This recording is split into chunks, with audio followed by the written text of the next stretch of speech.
I'm sorry, but I want to go. You can't. After tomorrow, the Japs will be chasing us night and day.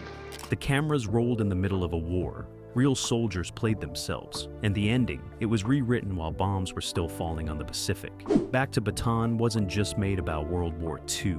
It was made during it. The star refused to enlist. The director would later face a blacklist. And one scene, they used actual combat footage so graphic the military tried to pull it. These are 20 weird facts about Back to Bataan. And the bonus? A co-star who learned English phonetically and never understood a single line he spoke. Lock and load. This mission gets dangerous fast. Cast living their roles as the gallant heroes. Number 1. John Wayne was at the height of his powers when Back to Bataan started filming. He'd just come off a string of westerns, box office gold, America's cowboy. But there was a problem eating at him, one that would haunt him for the rest of his life. While other Hollywood stars enlisted, shipped out, put their careers on hold to fight in World War II, Wayne stayed home. He didn't dodge the draft intentionally. He had a family, a 3A classification, and studio contracts worth millions. But the guilt followed him everywhere. Colleagues whispered, reporters asked pointed questions. And Wayne, he felt it. So, when RKO offered him Back to Bataan, a chance to play Colonel Joseph Madden, leading Filipino guerrillas against the Japanese, he didn't just accept. He threw himself into it like it was penance.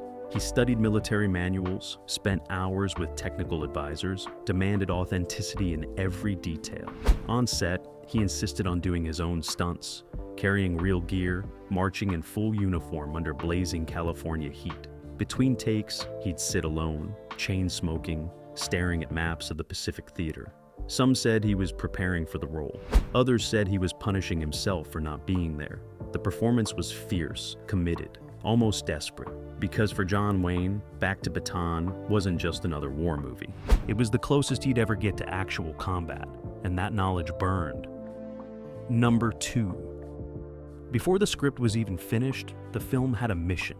It wasn't just entertainment, it was propaganda, sanctioned, supported, and supervised by the United States War Department. This wasn't unusual for 1945. Hollywood and Washington had formed a tight alliance, churning out films designed to boost morale, recruit soldiers, and justify the war effort to a weary public. But Back to Bataan took it further.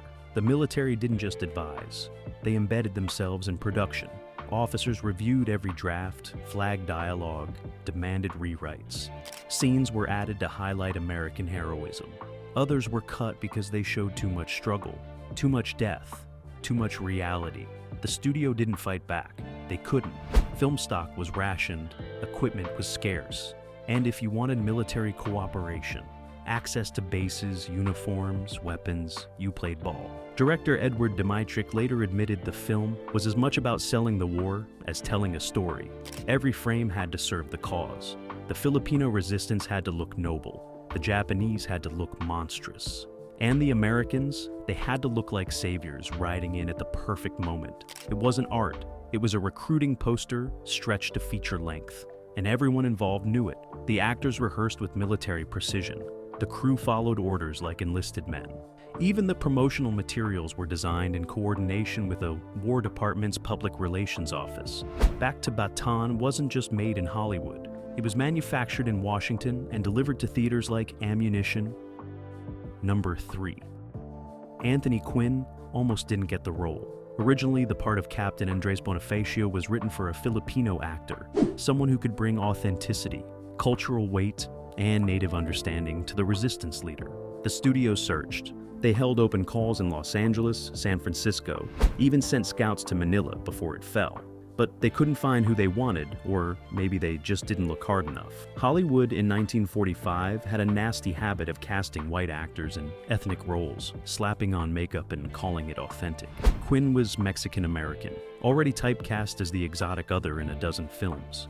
He'd played everything from Native Americans to Arabs to Pacific Islanders. Another ethnicity didn't faze him.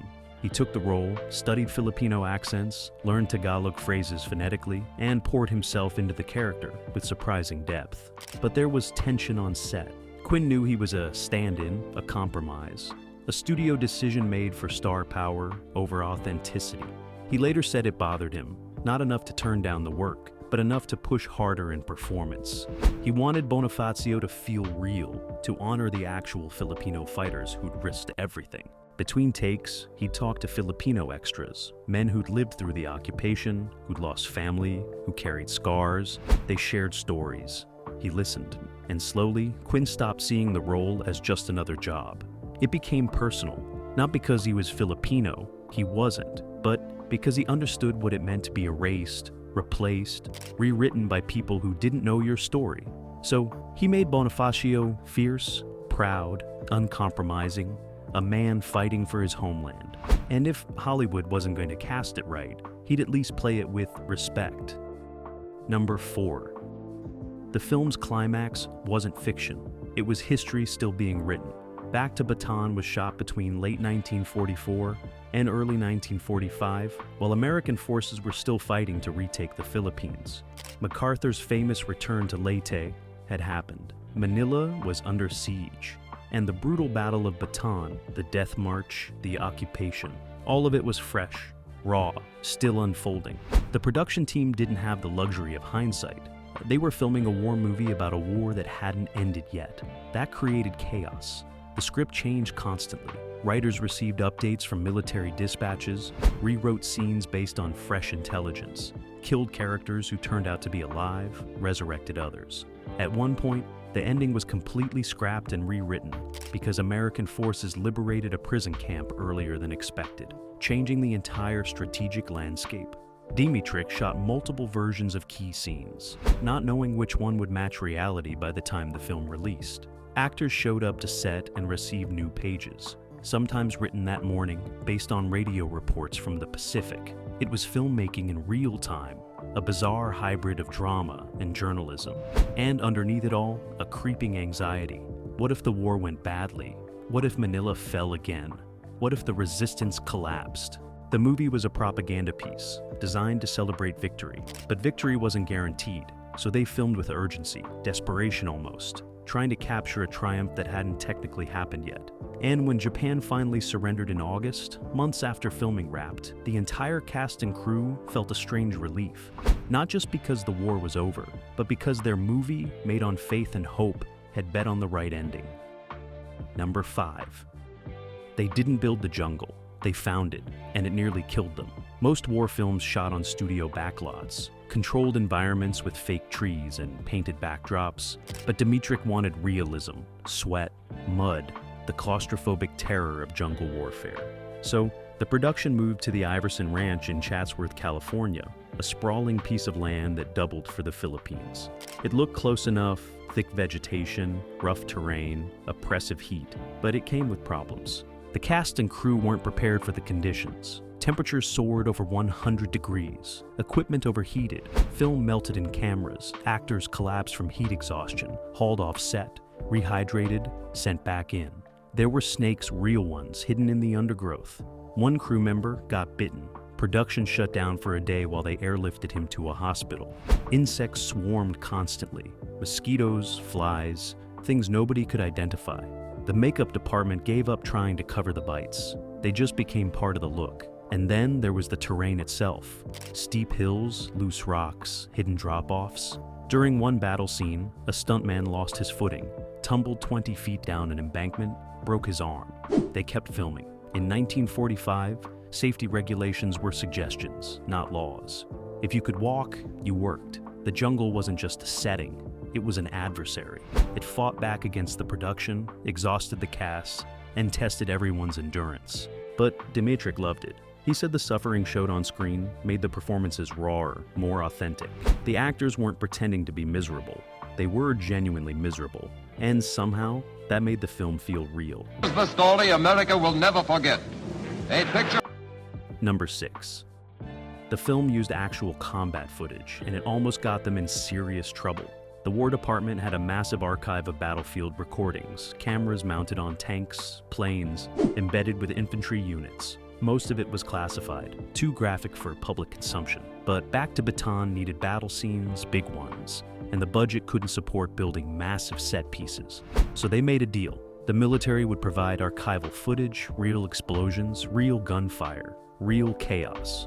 In exchange, the film would stick to the approved script, promote the right message, and submit to military review before release. It seemed simple, until the editors started splicing in the footage. Some of it was too intense. Bodies, blood, close-ups of wounded soldiers screaming. The studio cut it. The War Department demanded it back in, saying it showed the reality of war, the stakes, the sacrifice. Arguments erupted. Screenings were held. Test audiences walked out. Finally, a compromise. They'd use the footage, but only in wide shots, quick cuts, nothing lingering. The result was jarring. Polished Hollywood drama suddenly crashing into raw documentary horror. Some critics loved it, said it gave the film weight. Others hated it, called it exploitative, manipulative. And years later, historians would debate whether using real death and suffering to sell a fictional story crossed an ethical line. But in 1945, nobody cared about ethics. They cared about winning. And if real combat footage helped sell war bonds, helped recruit soldiers, helped keep the public engaged, then it stayed in. The film wasn't just entertainment, it was a weapon. And every frame, fictional or real, had a purpose. The world-shaking event was actually taking... Number 7. Edward Dmytryk directed with one eye on the set and one eye on his future, because he knew it was already slipping away. In 1945, he was riding high, a skilled filmmaker with a string of successful pictures. But behind the scenes, political tensions were building. Dmytryk was a member of the Communist Party, not uncommon in Hollywood at the time, where leftist politics mixed easily with artists and intellectuals. But the war was ending, and with it, the alliance with the Soviet Union. Anti-communist sentiment was rising. Whispers spread through the industry, lists were being compiled, and Dmytryk, he felt it coming. On the set of Back to Bataan, he worked with intensity, precision, like a man running out of time. He pushed actors harder, demanded more takes, obsessed over details. Between setups, he'd sit alone, smoking, reading newspapers filled with Cold War anxieties. Some crew members noticed, others thought he was just a perfectionist. But Dmytryk knew. This might be his last big studio film for a while, and he was right. Just 2 years later, he'd be called before the House Un-American Activities Committee, refuse to testify, and land himself on the Hollywood blacklist. His career would stall, his reputation would crater, and he'd spend years exiled, unable to work under his own name. But Back to Bataan, shot in those final 3 months before the political hammer came down, it stands as a strange monument, a propaganda film made by a man who'd soon be labeled un-American. A patriotic war story, directed by someone the government would brand a threat. The irony wasn't lost on Dmytryk. He later said the film felt like a goodbye, a last salute to the Hollywood system before it turned against him. And when you watch it now, knowing what came next, there's a shadow over every frame. Number 8. Bula Bondi played the schoolteacher with quiet dignity, but the role almost broke her. Bondi was a veteran character actress, known for playing mothers, grandmothers, pillars of American decency. In Back to Bataan, she portrayed Miss Barnes, an American teacher trapped in the Philippines, teaching resistance through education, defying the Japanese occupation, with nothing but books and courage. It was a small role, but Bondi prepared like it was Hamlet. She researched the real teachers who had stayed behind, read their letters, studied their fates. Many had died. Some were executed, others starved in internment camps. And Bondi, she carried that weight into performance. On set, she was unusually quiet, withdrawn. Between takes, she'd sit alone, holding her prop books, staring at nothing. The crew thought she was method acting, but it was deeper than that. Bondi had lost a nephew in the Pacific. He died at Guadalcanal, blown apart by artillery, never came home. And playing a character surrounded by death, occupation, and sacrifice. It reopened wounds she'd tried to bury. During one scene, where Miss Barnes defiantly teaches children while Japanese soldiers watch, Bondi broke down mid-take. Not scripted tears, real ones. Dmytryk kept the cameras rolling. He didn't call cut. He let her cry, let the emotion pour out, and captured something raw and unrehearsable. When the scene ended, Bondi walked off set without a word, locked herself in her trailer, and didn't come out for an hour. Nobody disturbed her. They understood. Some roles cost more than others. And for Bula Bondi, Back to Bataan wasn't just a film. It was mourning in front of a camera. Number 9. The prop department had a secret weapon, actual captured Japanese equipment. Rifles, uniforms, helmets, even a tank. All seized from battlefields and shipped back to the States. The military lent them to the production, not just for authenticity, but to show American audiences what the enemy looked like, what they carried, how they fought. For the actors playing Japanese soldiers, mostly Asian American extras from Los Angeles, it was surreal. They'd put on real Imperial Army uniforms, carry real Arisaka rifles, and pretend to be the enemy while their own brothers, cousins, friends fought in the actual war. Some refused. They didn't want to wear the uniform of the people killing their relatives. The studio didn't force them. They just found others who needed the paycheck badly enough to swallow the discomfort. On set, tension simmered. The Japanese characters were written as one-dimensional villains, brutal, sadistic, inhuman. The dialogue was racist, the portrayals offensive even by 1945 standards. Some actors complained. They were told it was propaganda. It had to be extreme. It was wartime. Others just kept quiet and collected their pay. But the captured equipment added an eerie authenticity. These weren't costumes. They were relics, stained with mud, blood, history, and everyone on set felt it. Touching those uniforms meant touching the war itself. For the prop master, it was a strange responsibility, cataloging weapons that had killed Americans, then handing them to actors pretending to do it again. He later said it felt wrong, but necessary, because the film wasn't about balance or nuance. It was about making the enemy real, making the threat visceral, and making audiences hate just enough to keep buying bonds and supporting the troops. Number 10. John Wayne had a bodyguard on set, not for safety, but for optics. By 1945, Wayne was drowning in guilt. Every magazine, every radio show, every public appearance, there it was. Why aren't you fighting? Where were you on D-Day? How come you're making movies while real men are dying? The questions followed him everywhere. Sharp, cutting, relentless. And Wayne, he had no good answer. So, RKO hired a former Marine, a decorated combat veteran with medals and scars, to stand next to Wayne between takes, to be seen with him, to suggest that maybe Wayne wasn't as removed from the war as everyone thought. It was theater. Pure image management. The bodyguard didn't guard anything. He just existed. A visual reminder that Wayne supported the troops, respected the military, stood with the real heroes. Photographers were encouraged to capture them together. Publicity stills showed Wayne shaking the Marine's hand, listening to war stories, looking solemn and respectful. It was all staged, and Wayne knew it.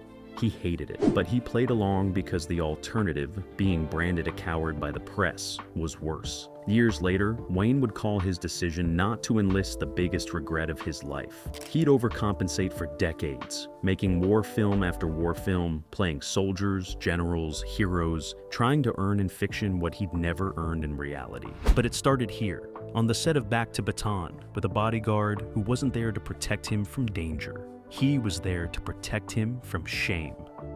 Number 11.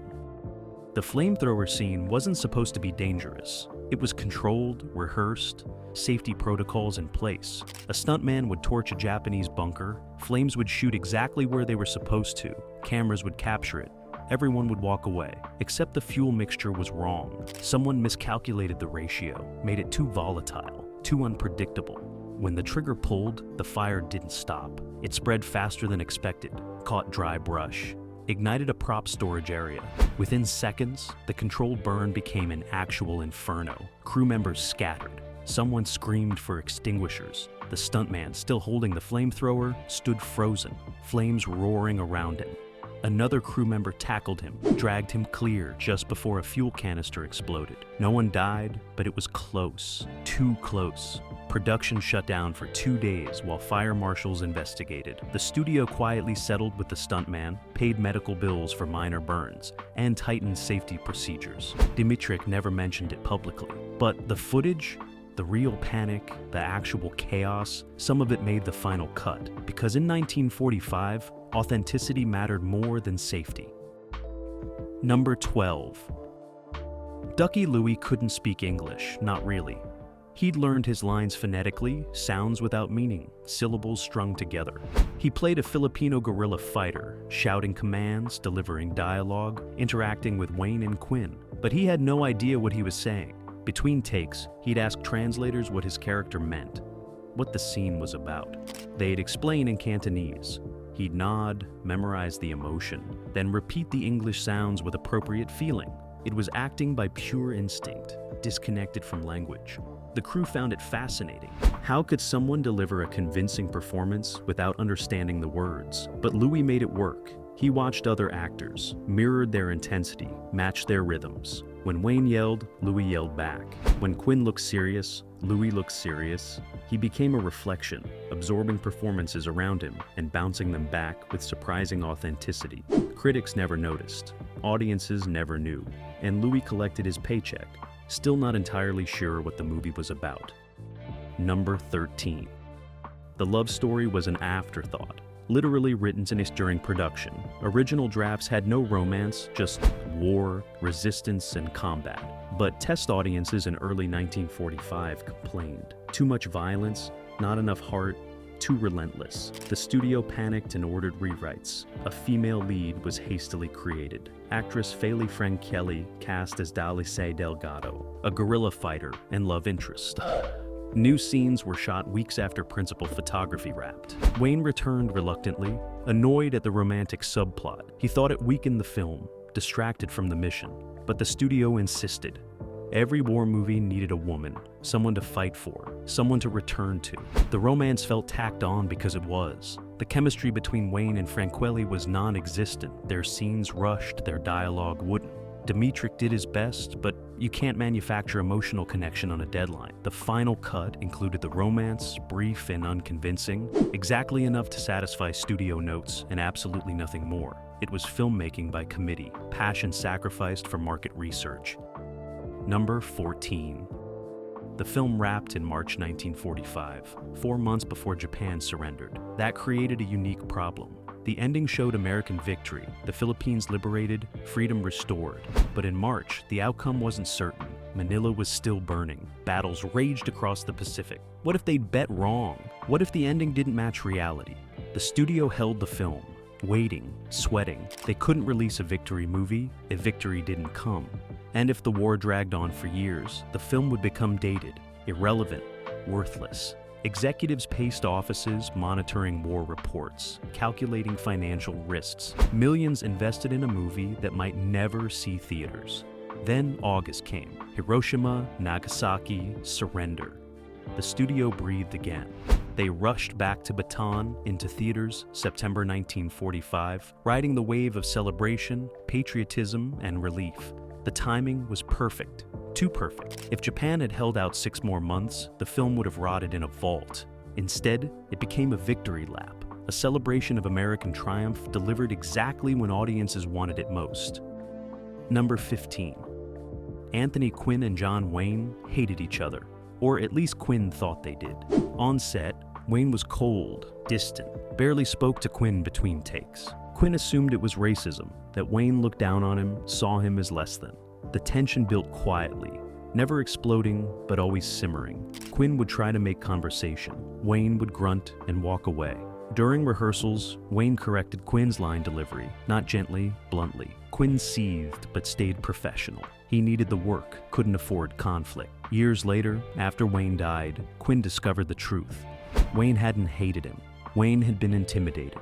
Quinn was a trained actor, studied, skilled, effortless. Wayne was a movie star, charismatic, but insecure about his craft. He'd kept distance because he felt inadequate, not superior. The revelation stunned Quinn. All those years, he'd carried resentment over a misunderstanding. The coldness wasn't contempt, it was fear. 2 men circling each other, both insecure, both reading everything wrong, and neither brave enough to just talk. Number 16. The film's premiere was a war bond rally disguised as a movie screening. RKO didn't just release Back to Bataan, they weaponized it. The premiere was held at Grauman's Chinese Theater, but tickets weren't for sale. You bought war bonds, and admission was your reward. The bigger the bond, the better the seat. Celebrities showed up, generals attended, speeches happened before the film rolled. It wasn't entertainment, it was patriotic obligation. The audience applauded at the right moments, cheered American victories, hissed at Japanese villains, exactly as designed. Afterward, more speeches, more bond sales, more propaganda. The film had become a transaction. Citizenship measured in dollars contributed to the war effort, and it worked brilliantly. That single premiere raised over $2 million. RKO replicated the model nationwide, turning every screening into a fundraising event. Back to Bataan wasn't just a movie. It was a revenue stream for the military, wrapped in Hollywood glamour and star power. Number 17. The music was recycled, pulled from RKO's library of previous war films. Composer Roy Webb wrote some original themes, but budget constraints forced him to reuse existing pieces. Dramatic cues from earlier movies, triumphant marches from forgotten pictures, all spliced together into something that sounded cohesive but wasn't. Sharp-eared audiences noticed. Certain musical moments felt familiar, like they'd heard them before, because they had. Critics didn't care. Music was background, functional, not art. But for Webb, it was frustrating. He wanted to create something unique, a score that matched the film's intensity. Instead, he got a patchwork, stitched together from leftovers. He did his best, rearranged themes, changed tempos, added new orchestrations to old melodies. The result worked well enough. Most viewers never realized they were hearing recycled music, but Webb knew, and it bothered him. Years later, he'd call back to Bataan his least favorite project, not because the film was bad, but because he'd never gotten the chance to truly compose for it. Number 18. Real Filipino guerrilla fighters appeared in the film, not as actors, but as themselves. The military arranged it, brought over resistance members who'd actually fought, survived, and escaped before Manila fell. They wore costumes, stood in background shots, and added authenticity the studio couldn't fake. But they barely spoke. Their stories were too raw, too recent. Some had watched families die, villages burn, friends executed, and now they were in Hollywood, pretending to fight a war that was still killing people they knew. Between takes, they'd sit together, quiet, smoking, not integrating with the cast or crew. Language barriers existed, but it was more than that. They existed in a different reality, one where the war wasn't entertainment, one where the bullets were real. Dinimitrik tried talking to them once, asking for input on scenes. They nodded politely, said little, offered nothing. He didn't push. Some distances can't be bridged. When filming wrapped, they returned to the Philippines, back to the actual war. The studio sent thank you letters. The guerrillas never responded. Number 19. The final battle sequence was shot in reverse. Dimitrick filmed the aftermath first, destroyed buildings, casualties, smoke, and rubble, then worked backward to the fighting. It was logistical necessity. Once you blow up a set, you can't rebuild it easily. So they filmed destruction, then reconstruction, then pre-destruction action. Actors had to imagine the chaos that hadn't been filmed yet, react to explosions that would be added later. It was disorienting, confusing, required precise blocking and trust in post-production. Some actors struggled, unable to visualize the sequence. Others adapted, treating it like theater where imagination fills gaps. Wayne hated it, preferred linear shooting, but adjusted. The editing room stitched everything together, matching action to aftermath, creating the illusion of chronological warfare. It worked. Audiences never noticed the sequence was assembled backward, but for the cast and crew, it was one more reminder that filmmaking was smoke and mirrors. Nothing real, everything constructed. Number 20. The film's legacy is complicated, tangled in politics, propaganda, and historical revision. It was a hit in 1945, earned millions, boosted morale, sold bonds. But within a decade, it was forgotten, dated, too tied to wartime propaganda to survive peacetime scrutiny. The portrayal of Japanese soldiers as subhuman monsters became uncomfortable in an era of reconciliation. The Filipino resistance was reduced to supporting players in their own liberation story, erased by American hero worship. Historians criticized its inaccuracies, its simplified narrative, its refusal to acknowledge the complexity of occupation and resistance, and Dimitrik's blacklisting tainted the film by association, making it politically uncomfortable for everyone. By the 1960s, Back to Bataan rarely aired, buried in studio vaults, too problematic to celebrate, too forgotten to condemn. It exists now as a curiosity, a time capsule of propaganda filmmaking, where art and politics merged completely, where storytelling served the state, and where nobody questioned it because war demanded sacrifice, even from Hollywood. Bonus fact: After filming wrapped, John Wayne kept his military uniform, took it home, hung it in his closet like a medal he never earned.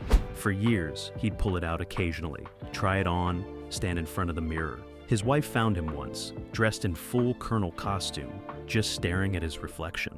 She asked what he was doing. He didn't answer, just took it off and put it away. That uniform became a symbol of everything Wayne wanted to be but wasn't. The soldier, the hero, the man who'd actually fought instead of just pretending. He never wore it publicly, never showed it off. It just hung there, a ghost in his closet, reminding him that some roles you play on screen and some you should have played in life. And for John Wayne, Back to Bataan wasn't just his best war performance, it was his most honest confession.